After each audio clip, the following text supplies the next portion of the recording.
Allez, on va parler d'éducation nationale maintenant. Vous savez, tous les mardis, on met à l'honneur comme ça des initiatives. Aujourd'hui, 2 personnes sur ce plateau, Gilbert Leclerc et Pavel Wrotecki. Bonjour à tous les deux. Bonjour. Merci d'être là. Gilbert, vous allez nous résumer. Vous êtes délégué académique à l'information et à l'orientation.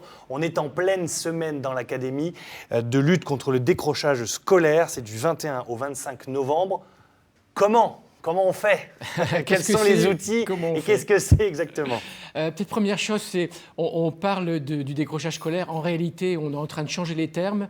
Pas seulement des termes, mais de la manière de voir les choses, puisqu'on parle de la persévérance scolaire. Avant de parler du décrochage, lorsqu'un élève a décroché, ce qui nous intéresse, c'est qu'il ne décroche pas. Donc on essaie de mettre en valeur, pendant toute cette semaine, toutes les actions qui sont mises en place dans tous les établissements scolaires, et ils sont des actions nombreuses, à tous les niveaux, pour faire en sorte que les élèves soient, on va dire, à l'aise dans leur établissement scolaire, qu'ils donnent du sens à l'école et qu'ils ne pensent pas à décrocher, qu'ils trouvent du sens à l'école. Et peut-être que le reportage qu'on vient de voir juste avant, c'est une illustration tout à fait dans l'actualité de ce qu'on veut faire. On a là une classe qui vit et qui donne du sens aussi à l'école et qui permet de s'ouvrir à l'extérieur. C'est de ça dont il s'agit en réalité. Donc le but, c'est de tendre encore plus la main à ces élèves qui sont en difficulté, notamment au niveau du bac. On parle d'échec quand on loupe le bac au bout de 2 fois, c'est ça? C'est un petit peu ce qui déclenche. Alors, décrochage, la persévérance scolaire, c'est effectivement faire en sorte que les élèves, à quelque niveau que ce soit, parce que ça peut se produire très tôt ou plus tard dans la scolarité, à quelque niveau que ce soit, lorsqu'ils ont des signes potentiellement de décrochage, qu'on essaye de mettre en œuvre des actions. Alors effectivement, quand on regarde à quel niveau de la scolarité les élèves décrochent, au niveau du bac, au niveau du baccalauréat, il y en a un nombre quand même important, et notamment qui ne redouble pas forcément. Alors, dans les lois, alors on a un petit peu tout ce mélange, on a peu de temps pour en parler, mais dans les lois qui viennent de passer, dans les règlements qui viennent de passer, le droit au redoublement vient d'être inscrit dans la loi. Et donc les élèves de terminale, lorsqu'ils ratent le bac, ont un droit à redoubler dans l'établissement et dans la série dans laquelle ils se trouvaient. Ça, c'est nouveau. Mais certains décrochent quand même. Donc, Alors, oui, justement, à vos côtés, Pavel est avec nous. Merci, Pavel, d'être là. Merci d'avoir aussi le courage de témoigner, parce que vous avez bénéficié du dispositif Bac Pro en un an.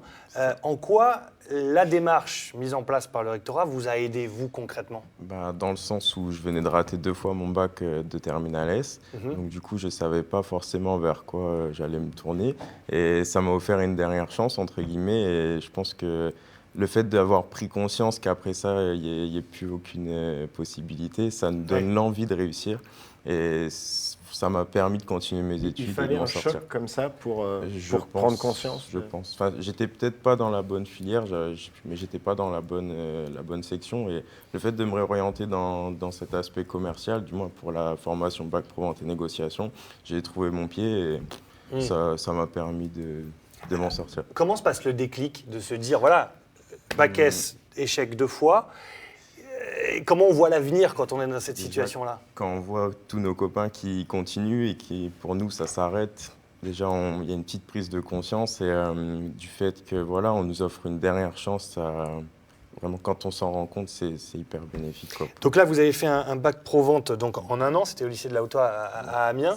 Quel exemple, quel souvenir vous gardez de cette main tendue par le rectorat maintenant que vous avez acquis un peu plus d'expérience? Un très bon souvenir. J'ai beaucoup aimé intégrer cette classe. Enfin, c'est une autre ambiance de travail que dans la filière généraliste. On est en effectif réduit, donc notre professeur est plus à l'écoute et peut plutôt être plus à l'écoute, puisque je pense que chacun aimerait l'être. Mais du coup, voilà, c'est quelque chose de très formateur. On apprend dans le savoir-être autant que au niveau connaissances, quoi.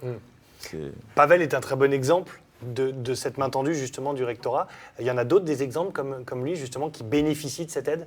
Ah oui, alors là ça n'est qu'une des mesures parmi une trentaine d'autres qui permettent de récupérer des élèves qui à un certain moment ont le droit à l'erreur en orientation, puisqu'on n'en parle pas souvent, on pense toujours à des choses un peu linéaires en matière de parcours scolaire. En réalité, les parcours scolaires ne sont pas forcément linéaires, il faut toujours pouvoir prévoir des retours en formation. Juste un petit mot pour dire que ça fait 3 ans maintenant, enfin 2 ans que vous êtes sortis. Oui. Hein, j'apprécie le fait que l'enseignante avec laquelle vous étiez il y a 2 ans soit dans le couloir et vous l'accompagnez.